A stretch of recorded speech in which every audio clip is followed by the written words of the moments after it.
At the family dinner, my daughter-in-law insulted me in front of everyone. "This old hag only adds to our medical bills." I sold the house and disappeared. When they got home from work, my phone rang 99 times.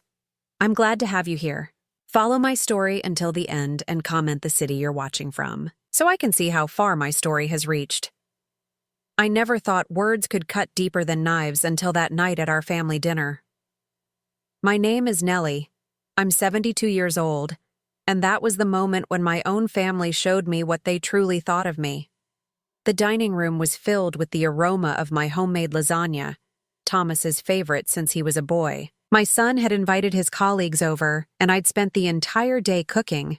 My arthritic hands ached, but I wanted everything to be perfect for him. The table was set beautifully with the china I'd brought into this house 30 years ago when it was still mine. "Mom, could you bring out more water?"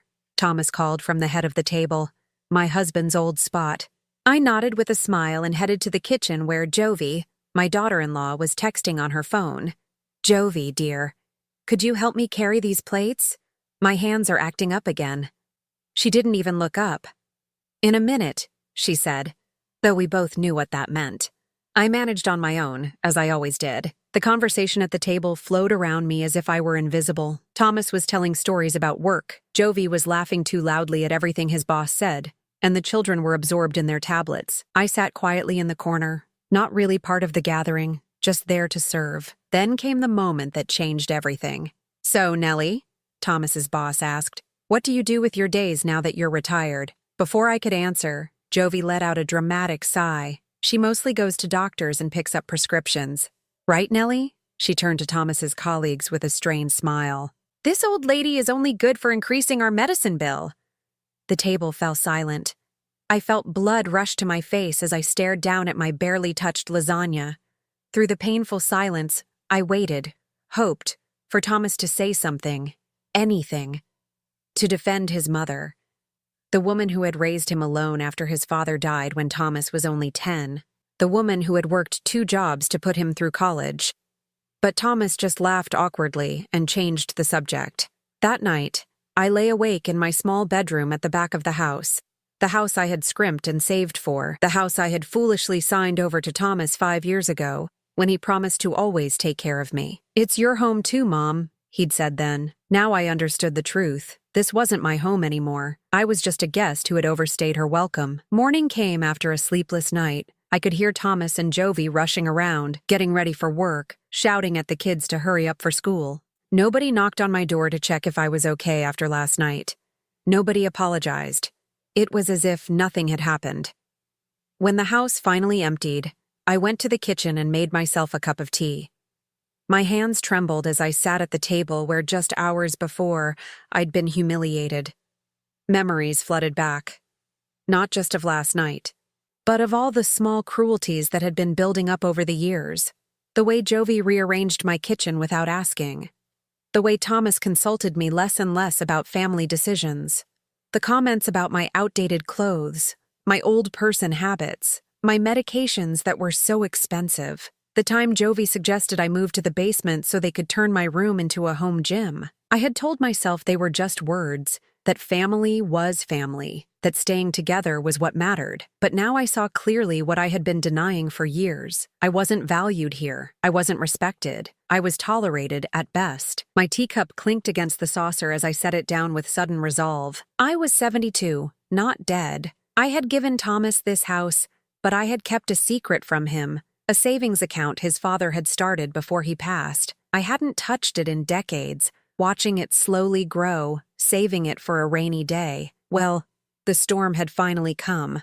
I picked up my phone and dialed a number I'd been considering for months, but had never had the courage to call. My voice was surprisingly steady as I spoke.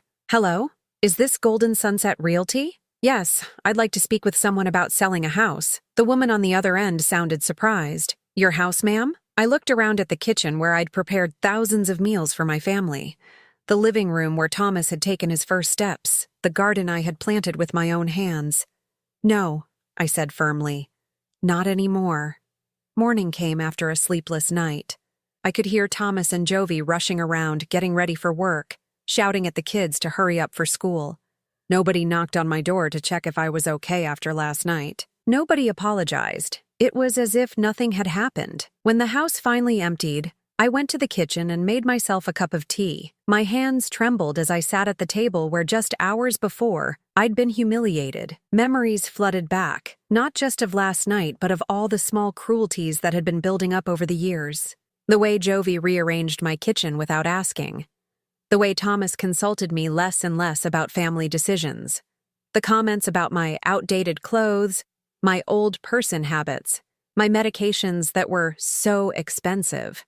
The time Jovi suggested I move to the basement so they could turn my room into a home gym, I had told myself they were just words, that family was family, that staying together was what mattered. But now I saw clearly what I had been denying for years. I wasn't valued here. I wasn't respected. I was tolerated at best. My teacup clinked against the saucer as I set it down with sudden resolve. I was 72, not dead. I had given Thomas this house, but I had kept a secret from him. A savings account his father had started before he passed. I hadn't touched it in decades, watching it slowly grow, saving it for a rainy day. Well, the storm had finally come. I picked up my phone and dialed a number I'd been considering for months, but had never had the courage to call. My voice was surprisingly steady as I spoke.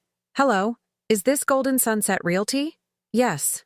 I'd like to speak with someone about selling a house." The woman on the other end sounded surprised. "Your house, ma'am?" I looked around at the kitchen, where I'd prepared thousands of meals for my family, the living room where Thomas had taken his first steps, the garden I had planted with my own hands. "No," I said firmly. "Not anymore." Chapter 2. The Silent Decision. The meeting with the real estate agent confirmed what I'd suspected. I still held partial legal rights to the house. When I transferred the property to Thomas 5 years ago, my lawyer had insisted on a clause that required my consent for any sale. I hadn't thought much of it then, viewing it as a mere formality. Now it felt like a lifeline. "Mrs. Stewart, are you certain about this?" Mr. Grayson, the real estate agent, peered at me over his glasses. "Once we list the property." "I'm certain," I replied, surprised by the firmness in my voice. "How quickly can we proceed?" After he left, I stood in the center of the living room, taking in every detail. The faded mark on the wall where Thomas had thrown a baseball at age 12. The small chip in the mantelpiece from when we moved in my old piano. The window seat where I'd read countless stories to Thomas as a child, and later to his children. Each memory flickered like an old film, beautiful but distant. Somewhere along the way, I had become a supporting character in my own home. The dull ache in my chest confirmed what I'd been avoiding for years. I was lonely here, lonelier than I would be anywhere else. The house sold within a week. The housing market was booming, and our neighborhood had become desirable for young families. I signed the papers in Mr. Grayson's office, my hand steady despite the magnitude of what I was doing. "The new owners can move in immediately," he said, handing me a cashier's check. "And your new apartment is ready whenever you are." I had found a small place by the ocean, in a community for active seniors. The brochure showed smiling people my age walking on the beach, taking art classes, living lives that seemed worlds away from my quiet existence in Thomas's shadow. With the check safely deposited into my account, I began the delicate process of deciding what to take with me. I couldn't pack up everything. That would alert Thomas and Jovi before I was ready. Instead, I focused on what truly mattered. Photo albums from before Thomas met Jovi, my jewelry, my husband's watch, and the quilt my mother had made. Each evening, when I heard Thomas's car in the driveway, I would emerge from my room as if nothing had changed. I'd listen to Jovi complain about her coworkers and Thomas grumble about traffic. I'd help with dinner and clean up afterward, all while carrying the weight of my secret. "Mom, we're thinking of remodeling the kitchen this summer," Thomas mentioned one evening, not looking up from his phone. "You'll need to stay with Aunt Martha for a few weeks while the construction happens." I nearly laughed at the irony. "Whatever you think is best, dear." "And we should talk about your medications," Jovi added, her tone making it clear this wasn't a suggestion. "The copays are getting ridiculous. Maybe we should look into cheaper alternatives." "My medications," For blood pressure, arthritis, and the heart condition I'd developed after a mild attack last year were apparently still an inconvenience to them. I just nodded, knowing it wouldn't matter soon. The final stage of my plan came together when Thomas announced they would all be away for the weekend. "Jason's soccer tournament is in Philadelphia," he said, referring to my grandson. "We'll leave Friday morning and be back Sunday night." "That sounds wonderful," I replied, my heart racing. "I'll have dinner ready when you return." That Friday, after they left, I called the moving company. 2 young men arrived promptly, carrying out the few boxes and furniture pieces I had designated. My entire life, condensed into a small truck. "Is that everything, ma'am?" one of them asked. I looked around at the house that had been my home for 30 years. "Yes," I said softly. "That's everything." After they left, I placed a single envelope on the kitchen counter. Inside was a brief note and a copy of the sale papers. I hadn't been able to find the right words, settling finally on simple truth. "I've given all I can. Now I need to live what remains of my life. Don't try to find me. I'll contact you when I'm ready." Before leaving, I walked through each room one last time. In Thomas's childhood bedroom, now converted to a home office, I paused at the bookshelf where a single photograph remained. Thomas at his college graduation, his arm around my shoulders, both of us beaming with pride. I gently touched his face in the image. "I love you," I whispered, "but I can't be invisible anymore." The taxi was waiting outside. The driver, a kind-faced man in his 60s, helped me with my last suitcase. "Where to, ma'am?" I took a deep breath, feeling the weight of the house fall away from my shoulders. "Silver Bay Apartments, please. By the ocean." As we drove away, I didn't look back. The setting sun cast long shadows across the street, marking the end of one chapter and the uncertain beginning of another. For the first time in years, I felt something stirring in my chest. Not the familiar ache of being overlooked, but something lighter, something like hope. My phone remained silent for now, but I knew that by Sunday night, it would explode with calls and messages. Thomas would be shocked, then angry. Jovi would be furious about losing the house. My grandchildren would be confused. But for these 2 days, I had peace. And after years of fading into the background of my own life, peace was worth whatever storm would follow. Sunday evening arrived with the gentle rhythm of waves outside my new apartment window. I'd spent the weekend arranging my few belongings, making this small space feel like mine. The one-bedroom apartment wasn't grand, but the ocean view more than made up for its modest size. I'd already met a few neighbors who had greeted me with warm smiles and invitations for coffee. For the first time in years, I felt like I could breathe. I glanced at the clock on my nightstand. 7:36 p.m. By now, Thomas and his family would have returned home. They would have walked into an unusually quiet house. Perhaps Thomas called out, "Mom, we're back," expecting me to emerge from my room with questions about their trip. Maybe they noticed my absence immediately, or maybe it took them a few minutes to realize something was wrong. But I knew the moment they found my note. At precisely 7:42 p.m., my phone began to ring. Thomas's name flashed on the screen. I watched it ring until it stopped, only to start again seconds later. Then came the text messages. "Mom, what is this? Call me now." "What do you mean you sold the house? This isn't funny. Where are you?" I set my phone down on the small dining table and walked to the window. The sunset painted the ocean in brilliant shades of orange and pink. In all my years living in that house, I had forgotten how much I loved the water. My late husband, Jack, had promised we'd retire by the sea someday. At least one of us had made it. My phone continued its desperate symphony behind me. Calls from Thomas. Calls from Jovi. Even calls from neighbors who had presumably been enlisted to help find me. I imagined the panic, the confusion, the anger spreading through my old neighborhood. The thought should have filled me with guilt, but instead, I felt oddly peaceful. After an hour, I finally picked up the phone to check. 99 missed calls. I switched it to silent and placed it in a drawer. Tomorrow would be soon enough to deal with the fallout. That night, I slept better than I had in years, lulled by the sound of waves rather than whispered complaints about the burden I had become. Monday morning brought clarity and sunshine streaming through my new curtains. I made myself a proper breakfast, something I rarely did at Thomas's house, usually rushing to stay out of Jovi's way in the kitchen. I savored each bite of my toast and eggs, watching seagulls soar over the water. Around noon, a sharp knock on my door startled me. My heart raced. Had Thomas found me already? I peered through the peephole to see an unfamiliar woman with silver hair and a bright floral dress. "Hello?" I called through the door, unwilling to open it just yet. "Hi there. I'm Sarah from 3B. We met briefly yesterday when you were moving in. Just wanted to invite you to our book club meeting this afternoon. No pressure, but thought you might like to meet some folks." Relief washed over me as I opened the door. "That sounds lovely, Sarah. Thank you." As Sarah chatted about the book they were discussing, my phone vibrated in the drawer where I'd left it. I could ignore it a little longer. The book club met in the building's community room, a cheerful space with comfortable chairs and large windows overlooking a garden. 8 women and 2 men, all around my age, welcomed me without prying questions about where I'd come from or why I'd moved. For 2 hours, we discussed a novel about second chances and new beginnings. The irony wasn't lost on me. "Nellie, you have such insightful comments," said Eleanor, a former English teacher with kind eyes. "We meet every Monday. Hope you'll become a regular."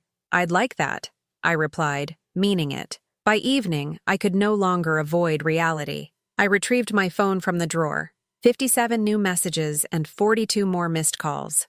Most were from Thomas, growing increasingly frantic. "Mom, please call me. We need to talk about this. The new owners showed up saying they're moving in tomorrow. Is this some kind of joke? Mom, I'm calling the police if you don't contact me by 5 p.m. Dad would be so disappointed in you." That last one stung, but it also confirmed I'd made the right decision. Jack would never have used guilt to manipulate me. He had always encouraged my independence, even as he protected me. What would disappoint him was seeing how invisible I'd become in my own family. I took a deep breath and typed a simple message. "I'm safe. I need time. Please respect that." Immediately, my phone rang. Thomas. I declined the call and turned off my phone. The next morning, I visited the manager's office to ensure no one could confirm whether I lived in the building if they came looking. Mrs. Rivera, the property manager, listened sympathetically. "Family troubles?" she asked gently. "You could say that." "Don't worry, Nellie. Your privacy is protected here. Many of our residents have come for a fresh start." She patted my hand. "Take your time finding your footing. Silver Bay is a good place to heal." I spent the day exploring my new neighborhood, the small bookstore on the corner, the cafe with outdoor seating facing the ocean, the community center offering classes in everything from watercolor painting to Tai Chi. Each discovery felt like unwrapping a gift I'd denied myself for too long.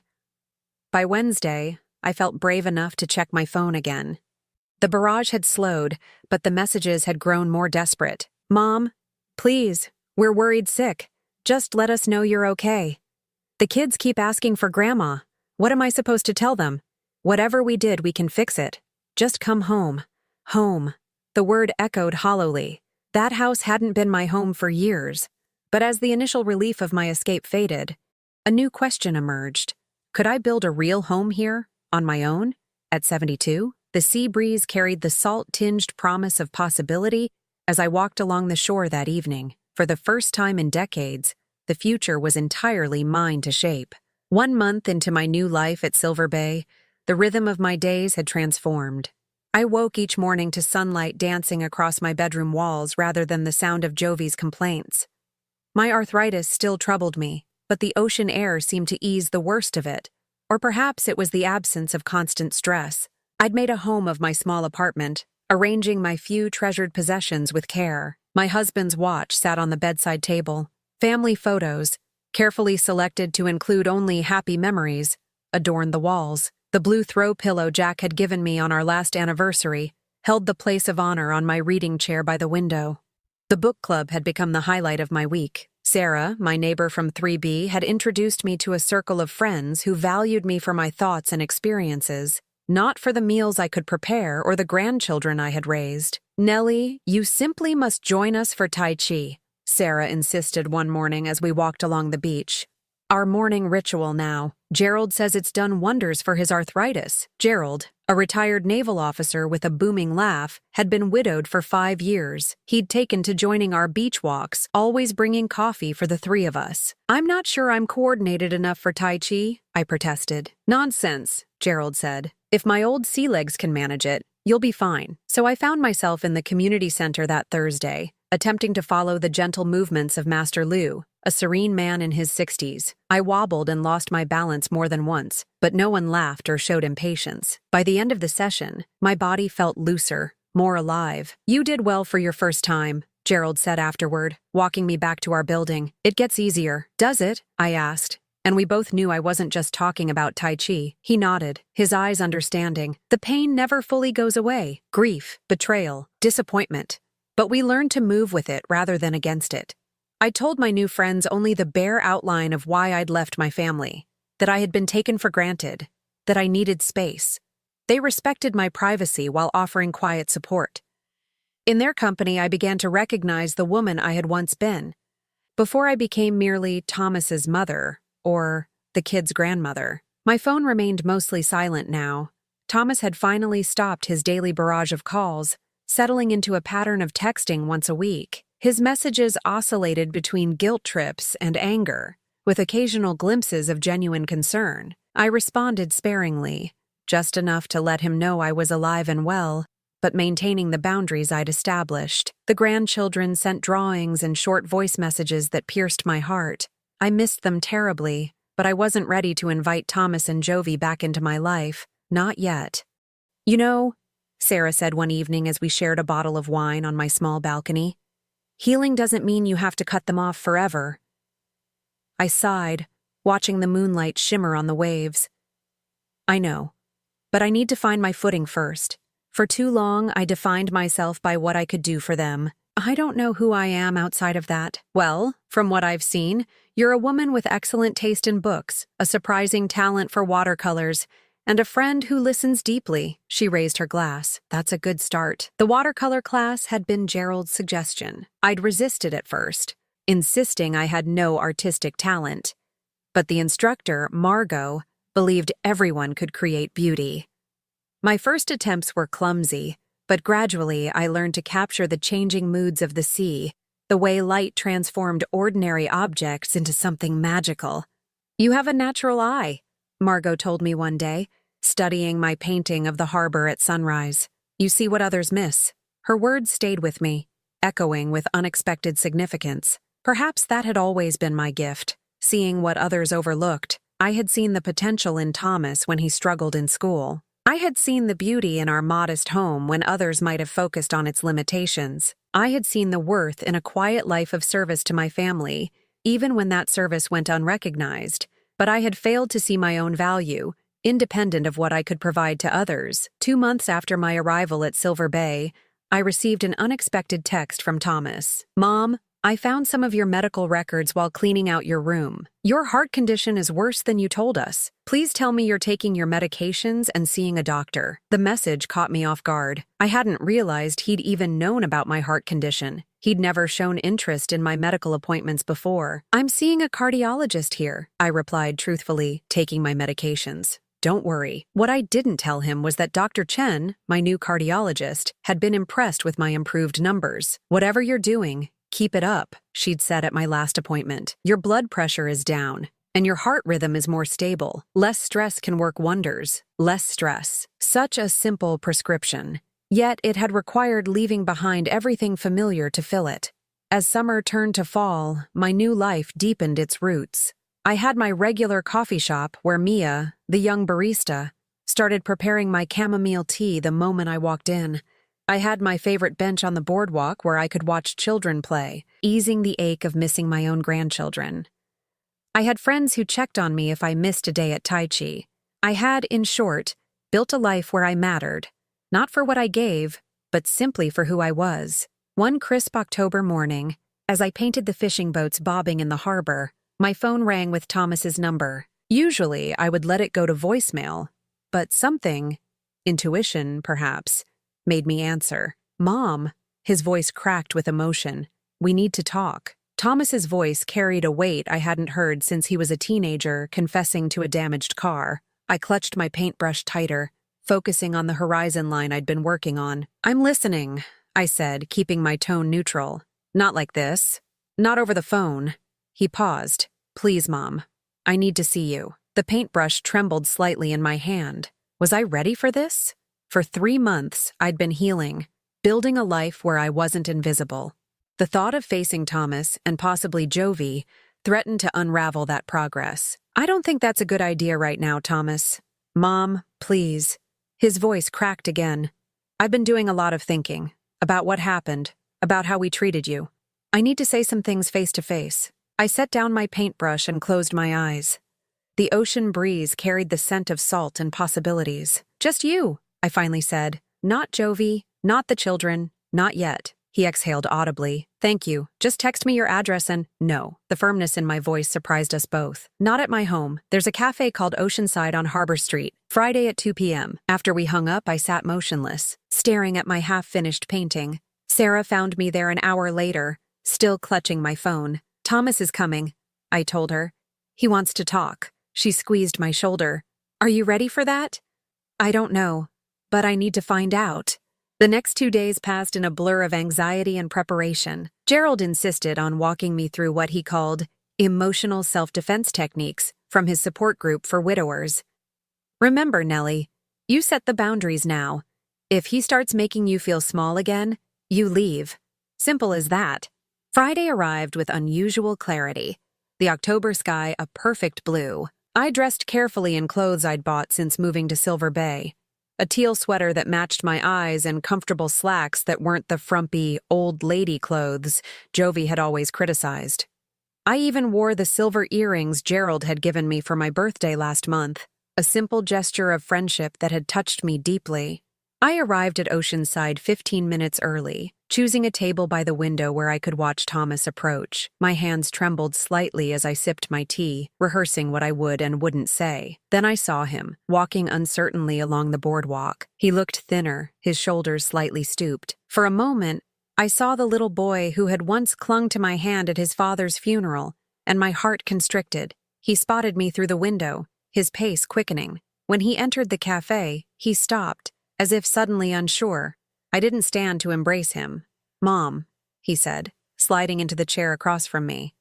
"You look different." "I am different," I replied simply. Up close, I could see the dark circles under his eyes, the new lines on his forehead. He ordered coffee with a distracted air, his gaze returning to me repeatedly, as if trying to reconcile the woman before him with the mother he remembered. "How did you find me?" I asked when the waitress left. "I hired someone." At least he was honest. "After the 2nd month, when you wouldn't tell us where you were, the kids were having nightmares that something terrible had happened to you." A pang of guilt shot through me.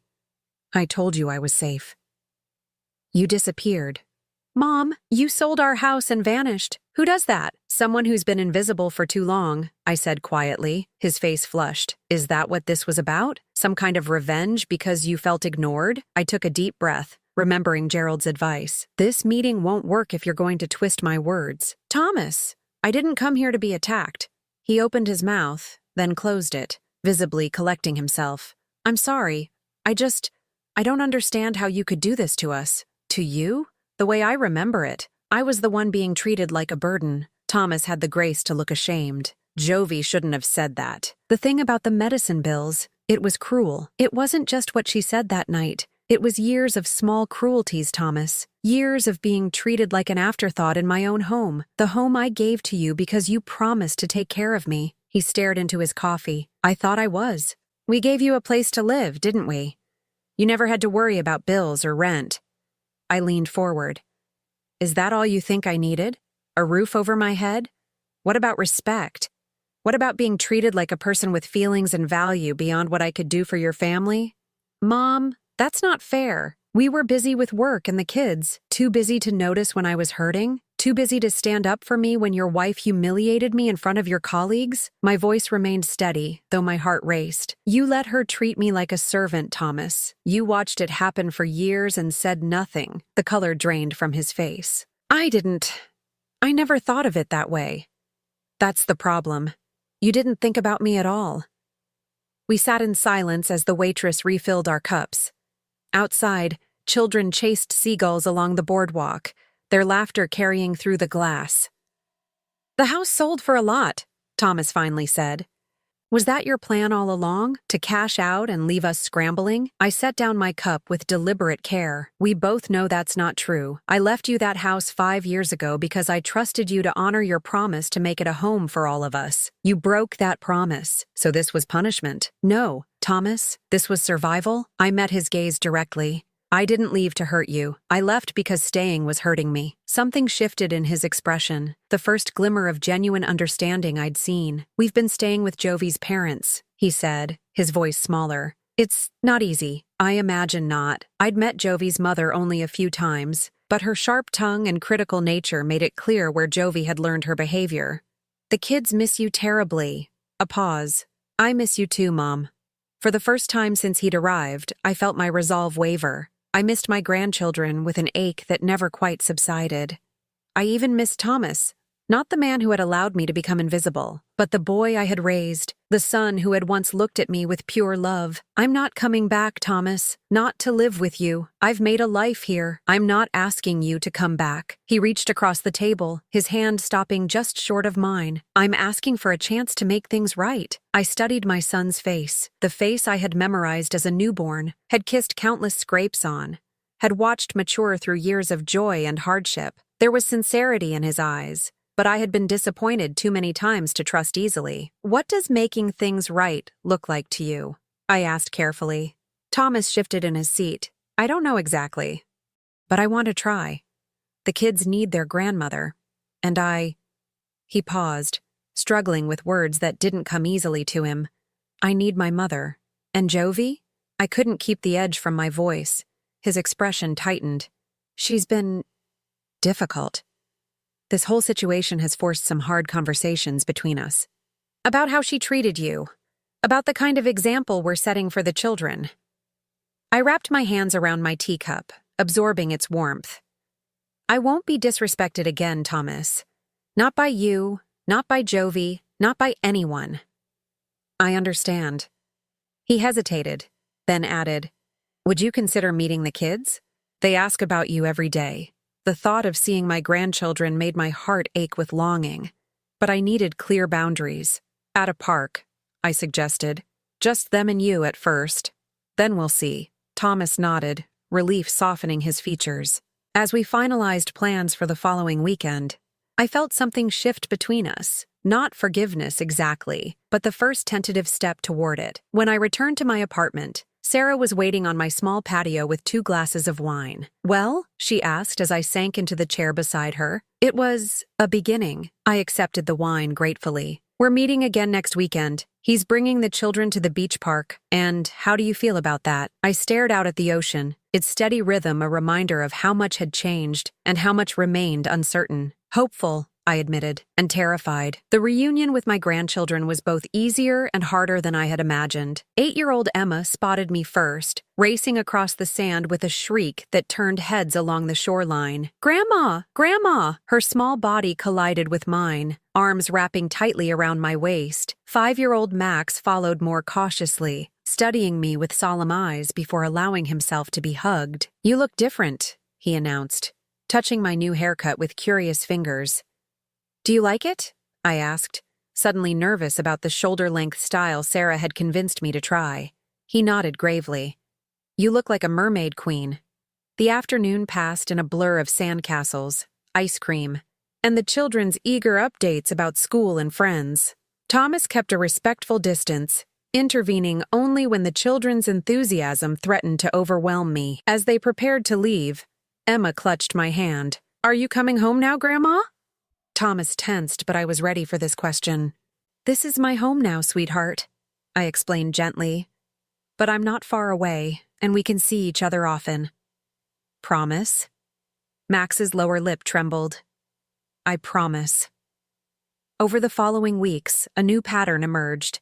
Sunday afternoons became our time together, sometimes at the beach, sometimes exploring the small aquarium near my apartment, occasionally venturing to a movie when my arthritis made outdoor activities challenging. Thomas and I established a careful truce, rebuilding our relationship brick by slow brick. He made efforts I couldn't have imagined before, actually listening when I spoke, showing interest in my painting, remembering my doctor's appointments. Jovi remained the final hurdle. For 2 months, she stayed away from our gatherings, a shadow presence in the careful new relationship I was forming with Thomas and the children. Then one Wednesday morning, my phone rang with her number. "Nellie," she said when I answered, her voice lacking its usual sharp edge. "I was wondering if we could talk." We met at a different cafe, away from the comforting familiarity of Oceanside. Jovi arrived precisely on time, dressed more simply than I remembered, her usual armor of designer clothes and perfect makeup noticeably subdued. "Thank you for meeting me," she began, her fingers nervously tracing the rim of her coffee cup. I waited, offering neither hostility nor warmth. "I've been seeing a therapist," she continued when I didn't speak. "Thomas insisted. After everything, I didn't want to go. I thought it was all your fault. The house, the disruption to our lives." She drew a deep breath. "I was wrong. The therapist helped me see some patterns in how I treat people, especially you." "Why?" I asked, the question that had haunted me for years. "What did I ever do to make you treat me that way?" Jovi's eyes filled with unexpected tears. "Nothing. You did nothing wrong. My mother," she faltered. "My mother always treated my grandmother terribly. I grew up watching it, absorbing it. When you moved in with us, I just continued the pattern." It wasn't an excuse, but it was an explanation I hadn't considered. The cycle of dismissal and disrespect, passed down like a toxic inheritance. "I can't promise I'll change overnight," she admitted, "but I'm trying. For the kids, for Thomas, and because it's the right thing to do." I didn't offer instant forgiveness, but I did agree to include her in our next Sunday gathering. A tentative olive branch extended across the broken ground between us. 6 months after I left the house that had become my prison, I hosted Thanksgiving dinner in my small apartment. Gerald helped me rearrange the furniture to accommodate a folding table that stretched from the living room into the kitchen. Sarah contributed extra chairs and her famous cranberry sauce. Thomas, Jovi, and the children arrived with pumpkin pies and slightly nervous smiles. Emma immediately attached herself to my side as I finished the gravy, while Max peppered Gerald with questions about his naval career. Jovi hovered uncertainly until I handed her a serving bowl. "Would you mind setting this on the table, and perhaps check if the rolls are done?" It wasn't friendship, not yet, but it was cooperation. A vast improvement from where we had been. As we gathered around the table, I looked at the faces surrounding me. My son, working to be better. My grandchildren, blissfully unaware of the complex adult emotions swirling beneath the surface. Jovi, making visible efforts to treat me with respect. My new friends, who had become a chosen family when I needed it most. Thomas raised his glass. "To Mom, for bringing us together today. And to new beginnings," Gerald added, with a warm glance in my direction. Later, after the dishes were cleared and the children had fallen asleep on my couch, I stepped onto the balcony for a moment of quiet. The November air carried a chill, but the sky was clear, stars reflecting on the dark surface of the ocean. Thomas joined me, draping a shawl around my shoulders. "Cold out here." "It's peaceful," I replied. "I do my best thinking with the sound of the waves." We stood in companionable silence, watching the moonlight create a silver path across the water. "I'm sorry, Mom," he said finally, "for everything, for not seeing you." I turned to face him, this son who had broken my heart and was now trying, imperfectly but sincerely, to mend it. "I see you now," I told him, my voice steady with the truth I had finally embraced. "And more importantly, I see myself." The ocean continued its eternal rhythm below us, advancing, retreating, always finding its way back to shore. Like the complicated love between parent and child, between past and future, between what was lost and what could still be found. I wasn't invisible anymore, and that made all the difference. Now I'm curious about you who listened to my story. What would you do if you were in my place? Have you ever been through something similar? Comment below, and meanwhile, I'm leaving on the final screen 2 other stories that are channel favorites, and they will definitely surprise you. Thank you for watching until here.